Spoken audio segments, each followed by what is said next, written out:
Hi, my name is Lynette Franklin. I'm a clinical nurse specialist in the Department of Urology at MUSC. Today I'm going to review with women how you would self-catheterize in the event that you needed to use a catheter to empty your bladder. First of all, I want to acknowledge that it must be very terrifying to be told that you're going to have to catheterize. This is not something that you usually do, but I want you to know that many people catheterize, some from birth and some don't need to learn it until they're adults. So first of all, it's okay to be afraid, but I also want to congratulate you for making the choice to learn more about how to do it and seeking professional help. This video in no means is to exclude you from talking to a healthcare professional. I'd like to advise you to find a urologist, urogynecologist, or other provider in your area who can help you. Catheters are prescription items, and this should not be done as an experiment. Here we have a mannequin of a female pelvis. I just want to help you look and identify what's down here. First of all, if you spread your legs, the first thing you'll see is your labia. There's two sets of labia. Your labia majora, which is a thick, puffy, lip-like area, then your labia minora. As we change with age, this area may become thinner and might not look quite as open as this area. When you separate your labia, if you hold at the 2 and 10 o'clock position, the first thing you'll see is your urethra. This is a small donut-like area. That's your hole that goes to the bladder. Just distal or away from that is your vagina. And then, outside of this area is your anus. I'd like to show you different types of catheters. They come in varying lengths. Usually women use the 6-inch. There's also the 16-inch. They have different ends on them. This is where the urine would come out. This is an end without a spigot, and this one does have a spigot. The tips also can be different. These ones are a rounded tip, or also known as a straight tip. This catheter is an example of a coude tip. As you can see, the end is pointed slightly up or down, depending on how you hold the catheter. When you insert it, the end is pointing up or towards your belly button. When you're going to self-catheterize, get comfortable. I usually teach ladies to do so on the toilet, and then they can empty their catheter into the toilet.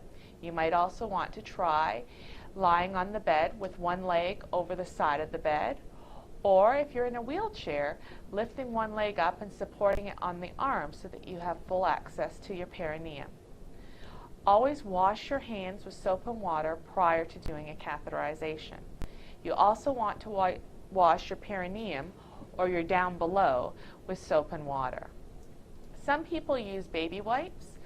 I don't really recommend that because that is just exposing your skin to chemicals, and after a while they may become super sensitive and it doesn't work. So just regular soap and water and a washcloth. You want to have both your feet planted on the ground with your heels down, and take some deep cleansing breaths just to relax. Get your catheter, and remember the urine's going to come out this end. So wherever that's pointed is where the urine will be. So if it's pointed on your right leg, you'll have a right wet foot. First of all, you want to lubricate your catheter with a water-based lubricant. You can find these name brands and over-the-counter brands at your local pharmacy. With your dominant hand, hold the catheter. With your non-dominant hand, at the 2 and 10 o'clock position, you want to separate your labia. Then you're going to pass the catheter into the labia approximately 2 inches. You know you've gone far enough because you'll feel urine coming out the end of the catheter.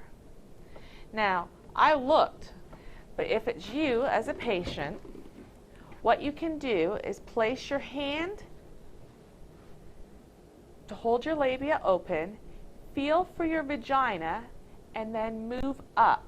That small donut piece of tissue is the urethra, and that's where you want to aim. You can leave your finger in your vagina and pass the catheter over your finger into your urethra. Once again, stopping when the urine exits. Once you finish catheterizing and the urine has stopped, I recommend advancing the catheter another inch. That way, if there's any leftover urine in there, it will empty. Once you're empty, gently pull the catheter out and throw it in the garbage. It should only take a few minutes from start to finish. You may experience some pain or resistance. If you do, I recommend do not try to jam the catheter in. You can make what is known as a false passage. The catheter with enough lubricant should pass easily into the bladder. If you're having problems, please go back to your healthcare provider so that they can help you find a better way to pass the catheter. Some ladies like to use a 16-inch catheter because then they don't need to sit on the toilet when they're out in public. By using the 16-inch catheter, a lady can stand in front of the toilet and drain the urine into the toilet without being seated. She could also drain it into a bottle or another device. You may experience some minor bleeding with catheterization. This is normal as long as it stops. If it continues, you want to consult your healthcare provider to ensure you don't have something else going on.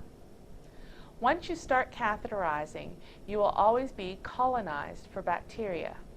This means if somebody does a urine dip, you will have bacteria in your bladder. This doesn't mean you necessarily have a urinary tract infection. So if you think you have a urinary tract infection, talk to your healthcare provider. Different signs and symptoms of a urinary tract infection when you catheterize are back pain, fever, nausea and vomiting, abdominal pain, or increased discomfort.